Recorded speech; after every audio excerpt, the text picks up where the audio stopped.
মোয়াজ্জেম সাহেবদের বেতন দেওয়া হতো। মহতী এই উদ্যোগকে সামনে রেখে 11 বিঘার বিশাল জমি এখানে ওয়াকফ করে দেওয়া হয় 1932 সালে। 1966 সালে ওয়াকফকৃত সেই জমির থেকে একর করে নেওয়া হয় রেলওয়ের জন্য। এরপর 2008 সালে আবার নতুন করে একর করা হয়।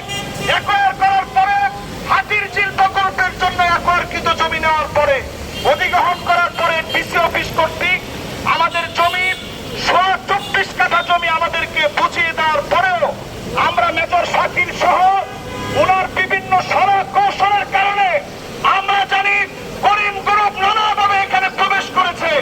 এই প্রবেশকারী দখলদার করিম গ্রুপ একের পর এক নোটিশ দেওয়ার পরেও ভালো ব্যবহারের পরে তারা সাড়া দেয়নি, বরং তারা আমাদের সঙ্গে নানাভাবে পলিসি করে টাকা খাইয়ে তারা আমাদের জায়গায় এখনো তারা দখল করে আছে।